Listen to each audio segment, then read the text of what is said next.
Bienvenue, devant moi se trouve un OnePlus 13 et aujourd'hui je veux vous montrer astuces et réglages que vous pouvez faire sur ce téléphone. Pour commencer, ouvrons nos paramètres, car c'est là que se trouvent la plupart des modifications et je vais simplement parcourir la liste des paramètres. Alors, premièrement, nous avons le fond d'écran et le style, et ici, nous avons plein de façons différentes de personnaliser notre appareil. On commence tout en haut avec les thèmes, donc vous pouvez choisir directement ici, et je crois qu'il faut être connecté à un réseau pour pouvoir en voir et en changer réellement. Vous avez aussi l'option plus de thèmes qui vous permet d'en télécharger d'autres. Je suis connecté au réseau donc il devrait s'afficher. Vous pouvez donc trouver dans la liste quelque chose qui peut-être attire votre attention et vous pouvez simplement le télécharger. En descendant un peu plus bas, on trouve d'autres options comme l'affichage permanent que vous pouvez activer ou désactiver ici, ainsi que le personnaliser avec l'heure ou d'autres éléments comme des icônes un peu étranges et le système. Donc certains sont des horloges, mais d'autres sont juste des trucs aléatoires. Bref, encore plus bas dans la liste, on aura des options comme les polices et les icônes, puis encore plus bas, on trouve les couleurs.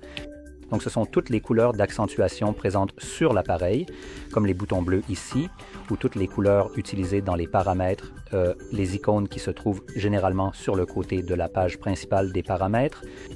Donc vous pouvez les choisir directement ici, ou vous pouvez les baser sur un fond d'écran que vous avez actuellement, ce qui vous permet d'adapter n'importe quelle couleur spécifiquement au fond d'écran que vous utilisez en ce moment, ce qui est plutôt sympa, et évidemment faites en sorte que ces couleurs s'intègrent plus naturellement au système.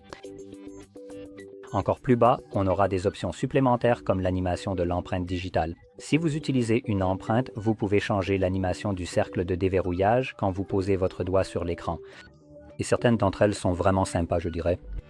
Évidemment, tout cela dépend des préférences, donc choisissez celle que vous voulez. Celle-ci a l'air sympa, donc c'est celle que je vais sélectionner. Enfin, l'éclairage des bords pour les notifications. C'est une question de préférence. Ça met en valeur le bord de l'écran lors d'une notification. Maintenant, en revenant à la page principale des paramètres, nous pouvons passer à l'écran d'accueil et à l'écran de verrouillage. Ici, nous aurons des options comme le mode de l'écran d'accueil et la disposition. Le mode vous permet de choisir entre le mode tiroir et le mode standard. Je déteste qu'on l'appelle mode standard. Oui, c'est plutôt un mode à la Apple où toutes vos applications sont placées en plein milieu de votre écran d'accueil. On a aussi l'option d'ajouter automatiquement à l'écran d'accueil. Donc quand vous téléchargez de nouvelles applications, elles sont ajoutées automatiquement. Cela concerne spécifiquement le mode tiroir. Oui, comme vous pouvez le voir, cette option disparaît sinon. Nous avons l'affichage des suggestions d'applications et d'autres options. Maintenant, si on revient en arrière, on a la disposition, ce qui vous permet de changer le nombre d'icônes visibles sur votre écran d'accueil.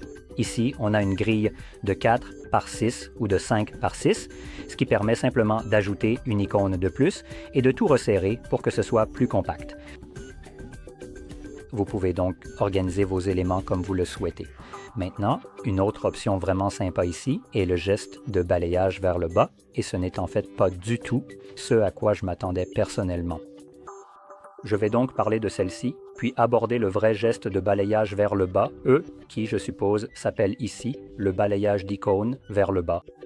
Et c'est un peu trompeur, car en réalité, on ne fait pas glisser vers le haut ou vers le bas sur une icône, mais plutôt on fait glisser uniquement vers le haut.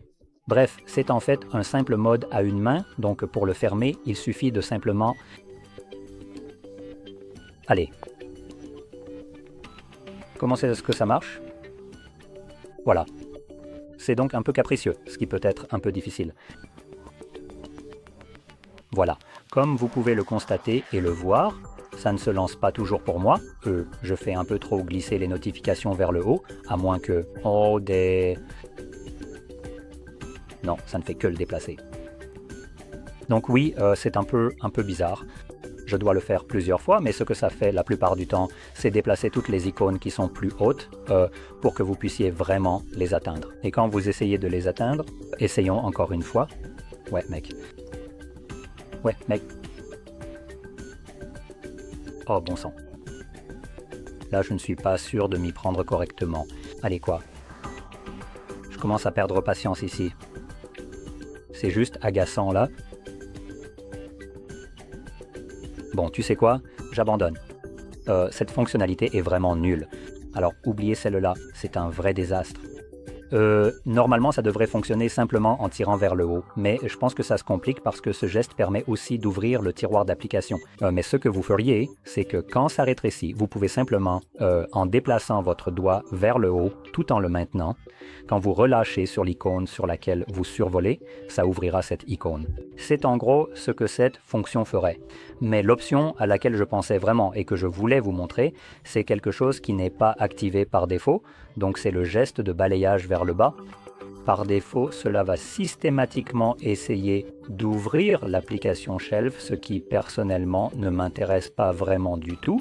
Et évidemment, si ce n'est pas votre cas non plus, vous voudrez très probablement changer cela également. Et cette option se trouve, je crois bien, aussi dans l'écran d'accueil et la disposition de l'écran de verrouillage. Voyons rapidement ici pour confirmer, oui, c'est bien là. Non, encore une fois, ça ne peut pas... Pourquoi est-ce que je me fais constamment avoir par ça? Voyons voir ici. Donc c'est essentiellement un geste de balayage vers le bas. Je vais simplement le chercher. Voilà. Donc c'est dans écran d'accueil et écran de verrouillage. Et voilà. Comme vous pouvez le voir, c'est réglé sur étagère par défaut, mais on a aussi la recherche globale ou notification et réglage rapide. C'est celle-ci que je préfère personnellement, car quand vous faites un balayage vers le bas, ça affiche maintenant les notifications et vous n'avez pas besoin de partir du tout en haut. Donc ça devient un peu plus pratique. Bon, de toute façon, revenons aux paramètres ici, et je vais fermer ça, annuler, et je vais naviguer vers affichage et luminosité, et ici on a plusieurs options différentes, comme le mode clair et sombre avec des options supplémentaires, par exemple la programmation, ce qui vous permet de l'activer automatiquement, soit du coucher au lever du soleil, soit selon une minuterie personnalisée. Ou en descendant un peu plus bas, on a le mode couleur de l'écran. Cela vous permet simplement de modifier la saturation de l'affichage. Par défaut, c'est assez saturé. Donc personnellement, j'aime bien choisir le mode Pro, qui est censé être aussi un peu plus fidèle en termes de couleur. Mais au final, c'est surtout une question de préférence personnelle, et pour ce qui est de la calibration des couleurs, je n'ai aucun moyen de vérifier à quel point c'est précis, donc je n'ai pas d'outil pour vraiment, vous savez, vérifier la calibration. Et il y a aussi le mode vif qui, si je me souviens bien, est encore plus saturé, oui, que le mode naturel.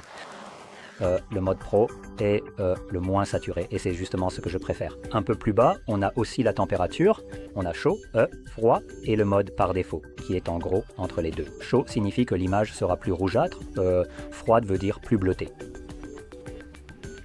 Bref, pour continuer, on a un moteur d'amélioration vidéo, peu importe, qui est en gros un jargon pour véritablement améliorer la qualité de l'image. Et on a un outil d'accentuation d'image qui va utiliser le processeur pour essayer d'upscaler les images et les vidéos. Et vous avez une sorte de, comparaison côte à côte juste ici, donc on peut clairement voir quel est l'effet. À la caméra, cela pourrait ne pas être aussi visible car c'est assez éloigné et il faut vraiment y prêter une attention particulière. Mais quand on regarde de près, c'est en fait assez perceptible, du moins sur cette image en particulier. Et on a aussi le rehaussement des couleurs vidéo qui, contrairement à ce que son nom suggère, essaie en fait de convertir du contenu à plage dynamique standard en contenu à plage dynamique élevée. Cela utilise à nouveau le processeur, donc cela va consommer un peu plus de batterie lorsque c'est activé. Et quand c'est activé, c'est principalement lorsque vous utilisez une application vidéo par exemple. Maintenant, en descendant encore un peu, on trouve des options comme le taux de rafraîchissement de l'écran, et ici, on a plusieurs choix comme sélection automatique, standard et élevé. Et ce que cela signifie, c'est que Auto est en fait une combinaison des modes standard et élevé. Élevé correspond à 120, standard à 60. Et en général, si vous ne voyez pas vraiment de différence ici, je vous recommande de laisser sur Auto. Et la façon de vérifier, c'est de sélectionner standard, puis de naviguer dans le menu. Sélectionnez élevé, puis naviguer dans le menu. Si vous ne voyez pas de différence, choisissez simplement Auto ou Standard, mais cela uniquement si vous ne voyez aucune différence. Si vous en voyez une, restez sur Auto. Cela vous permet de bénéficier d'un taux de rafraîchissement élevé lorsque vous pouvez vraiment l'utiliser, c'est-à-dire lors du défilement ou de la navigation. Alors que, lorsqu'il ne se passe rien, il va réduire la résolution à une image par seconde pour préserver la batterie, ce qui est plutôt pratique. Et cela résume presque tout. Il y a une dernière chose que je voulais montrer, c'est le panneau latéral, juste ici. Cela vous permet d'accéder... Oui, laissons-le démarrer. Accéder à la barre latérale. Elle propose quelques raccourcis ainsi qu'un accès aux applications. Et lorsque vous appuyez sur ces applications, elles s'ouvrent en mode fenêtre pop-up. Donc vous pouvez en fait... Je vais le minimiser. Vous pouvez donc utiliser cela où que vous soyez. Si vous avez une application ouverte, vous pouvez ouvrir cette vue en pop-up. Vous pouvez aussi faire apparaître ce panneau latéral. Si vous êtes dans votre application bancaire, de consulter vos finances. Vous pouvez ouvrir une calculatrice par-dessus, faire ce que vous voulez, additionner en continu, ajouter. Une fois que vous avez terminé, vous pouvez minimiser cela, continuer ce que vous faisiez, puis à nouveau revenir à ceci. Vous pouvez le déplacer. Il semble qu'il soit en fait plus rapide de le minimiser simplement en le faisant glisser. Vous pouvez le mettre en plein écran et aussi le fermer si vous le souhaitez. Une option plutôt pratique. Quoi qu'il en soit, cela étant dit, j'espère que vous avez trouvé cette vidéo utile. Et si c'est le cas, n'oubliez pas à mettre j'aime, vous abonner. Merci d'avoir regardé.